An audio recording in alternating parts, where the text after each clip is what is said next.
Praise the lord. బాగున్నారా? ఈరోజు వాక్యం చదువుకుందాము. నెహెమ్యా గ్రంథము 4వ అధ్యాయము 1 వచనం నుండి 3 వచనాలు. మేము గోడ కట్టుచున్న సమాచారం విని సన్బల్లటు మిగుల కోపగించి రౌద్రుడై యూదులను ఎగతాళి చేసి షోమ్రోను దండువారి ఎదుటను తన స్నేహితుల ఎదుటను ఇట్లనేను, దుర్బలులైన ఈ యూదులు ఏమి చేయుదురు? తమంతట తామే ఈ పని ముగింతురా? బలులర్పించి బలపరుచుకొందురా? ఒక దినమందే ముగింతురా? కాల్చబడిన చెత్తను, కుప్పలుగా పడిన రాళ్లను మరలా బలమైనవిగా చేయుదురా? మరియు అమోనీయుడైన టోబియా అతని యొద్దను ఉండి వారు కట్టిన దానిపైకి ఒక నక్క ఎగిరినట్టయినా వారి రాతి గోడ పడిపోనెను.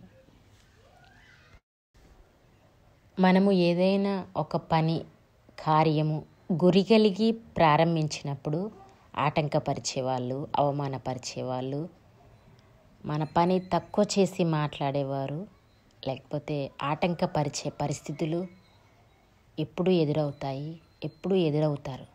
అయితే నెహెమ్యా మనకి ఒక సలహా ఇస్తున్నారు.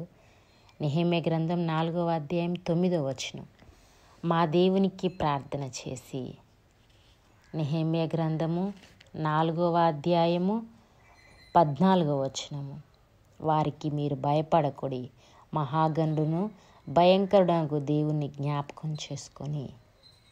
నెహెమ్యా గ్రంథం 4వ అధ్యాయం 21వ వచనం, ఆ ప్రకారమేమో మేము పని యందు ప్రయాసపడితిమి.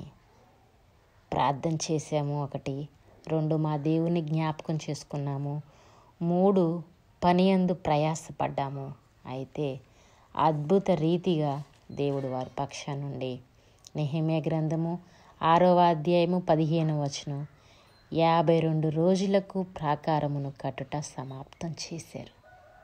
నెహెమ్యా మనకిచ్చే సలహా ఏంటంటే, 1 ప్రార్థన చేయండి, 2 దేవుని జ్ఞాపకం చేసుకోండి, 3 పని యందు ప్రయాసపడండి, అద్భుతంగా విజయం మీ సొంతం అవుతుంది అని.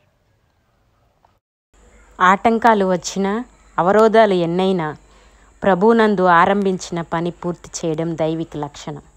లక్ష్యం సాధించే వరకు వెనుదిరగవద్దు. Don't turn back. May God bless you.